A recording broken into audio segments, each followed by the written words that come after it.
What's going on, everybody? It's Clint from the Die Hard MMA podcast. This is the episode for UFC Vegas 22. Make sure you click that link below, head on over to odds.com, give us a thumbs up, and good luck on all your betting action this week. Co-main event time. Whoa, dude, I'm twisted on this one. My brain is tied in knots right now. The return of Gregor Gillespie. One of my all-time shining moments was betting on Kevin Lee against Gregor Gillespie. I was mocked. I was ridiculed. I was told how stupid I was for making this bet. And he comes out, and it's exactly like the spot we talked about last week. Even backing the guy, never did I expect a head kick knockout to kick the fight off and flatline his opponent. That was such an unreal result, and maybe my favorite MMA gif of all time. I think I officially picked Gillespie despite my bias toward Lee there. Couldn't have been happier to be wrong, by the way. Glad I didn't bet it. Grats to you and anyone who cashed that. That was an awesome one. And yeah, I guess I could see, people were hyped on Gillespie, but man, people were throwing you over the rails for that one. Jeez, well, you had the last laugh there, my friend. Nobody likes Kevin Lee. That's probably what it was. Yeah, that you're right. That's actually probably that's what you were feeling, the anti-Kevin Lee steer.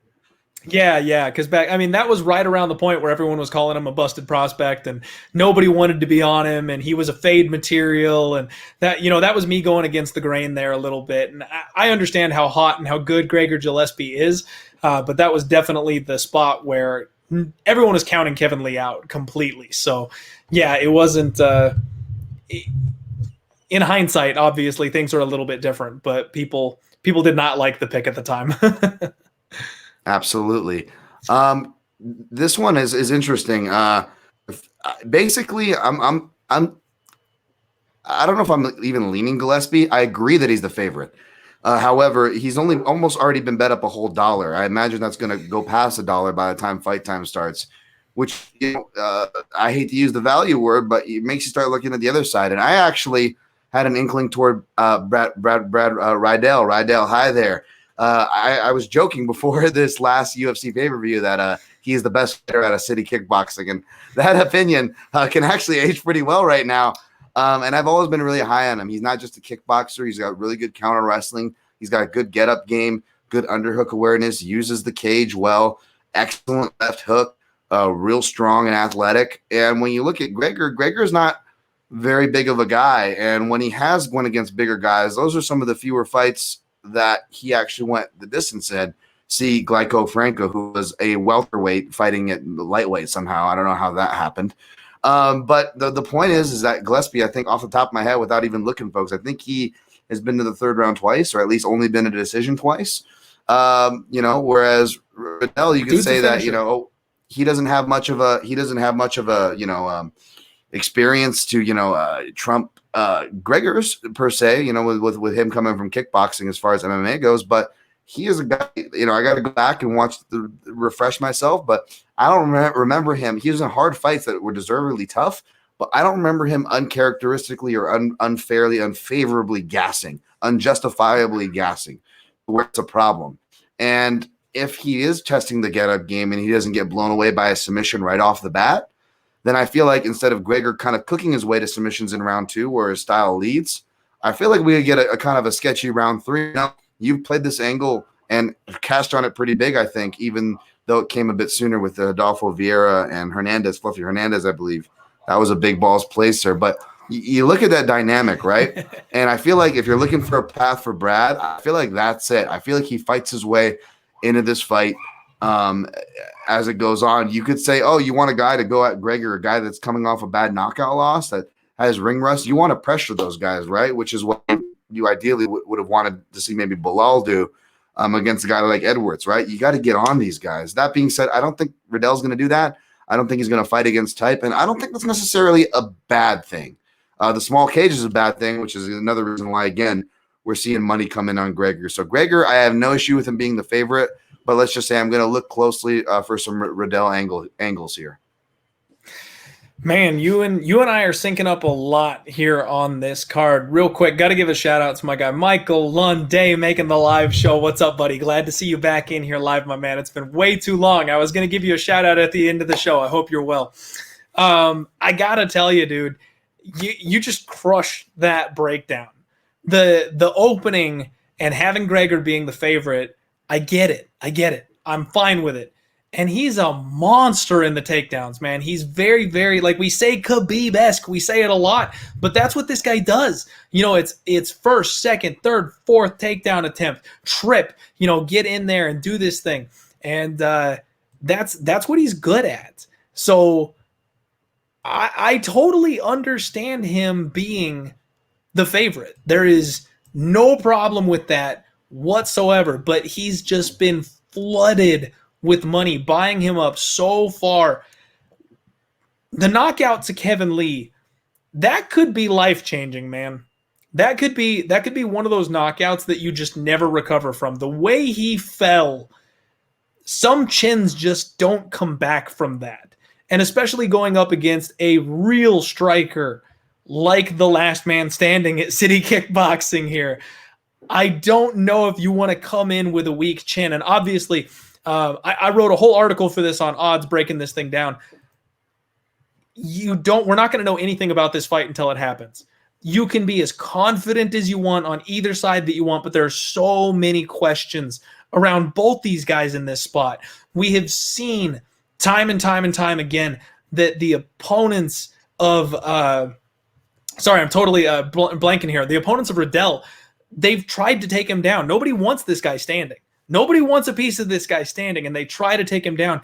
He almost wears them out. He's one of those guys that reverses it, that you get tired trying, because he just never accepts that bottom position. Passing the eye test, I think Gregor can take him down. I think Gregor can do exactly what he's done to pretty much everybody else.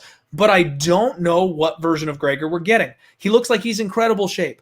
On Instagram, he looks like he's in fantastic shape. So I'm expecting good things from him. But I can't lay this kind of chalk on a guy who just came off of that awful, awful knockout and a long, long layoff against a guy who has been active, a guy who's been hot, a guy who's been taken down multiple times in every single one of his UFC fights and still finds a way to win. That's the thing here. He could absolutely get taken down by Gillespie this weekend 2, 3, 4 times, but that still won't stop him from getting up. And in the third, he will still be there and have an opportunity to win this fight. And so far, he's been perfect doing that in the UFC against some really strong grapplers. This is fantastic matchmaking. I can't wait for this fight. At plus 205, I feel like it's dog or pass on Brad Riddell. I don't know that I'm going to get there to the betting window. I'm going to say Gillespie wins the fight. Like, that's going to be my pick. I think that's the outcome that's going to happen. But taking this kind of a leap of faith, there's other spots, man. There's other spots on the card. You know what I mean? I agree. I'll just add that Gillespie does look in great shape. I just went to his Instagram. He's over there at more kickboxing. I love me some Keith Trimble. One of my favorite things is Keith Trimble losing his mind, yelling at Volante to keep his hands up. But one of the common threads I noticed there, you know, and I don't like to go too far down the chin rabbit hole, but you bring up some very valid points. And I guess just to add to those points is that I don't know how they run their sparring sessions there, and I'm not going to throw like AKA accusations, although it's a very similar camp, whether it's light heavyweight Volante coming from wrestling into a primarily kickboxing style, Ryan LaFleur, middleweight, welterweight, coming from wrestling, primary kickboxing style. Now we're dropping down a bit weight. Gregor Gillespie coming from wrestling, primarily kickboxing style. We also, those guys' chins kind of drop out. So I don't know what kind of, you know, how they're, you know, if you're looking at trends as far as that goes, that could be something to look forward to as well. You don't know, because these wrestlers, just because it's not striking, folks, that doesn't mean they don't bring miles on the table. Wrestling is miles too. And I'm not alone in saying this. A lot of fighters will tell you this. Some of our worst concussions come in the grappling portions of the training. So it's not just because they're a wrestler, they're exempt from head trauma or miles. No, they've got all those things. So something to watch for, but I agree with your last sentiment there. Yeah, Good we've matchmaking. seen, people going for slams, knocking themselves out. You can click heads going in for takedowns, people catching knees on their way to entries, guillotine chokes where they dive on them and slam your forehead, man. You're absolutely right. And grapplers can take head trauma just as much as anybody else. There's a reason why in high school they wear those little mini helmets that they do. I know it's mostly to cover your ears, but there's still a little protection there for, making sure you don't smack your head side to side with your opponent. So big time. I am right there with you. I completely agree, and I can see what you're saying. I do think it's a dog or pass spot, and it's funny. I got some people in the chat saying I'm already going to be on Brad Riddell. I said I'm not going to bet this one.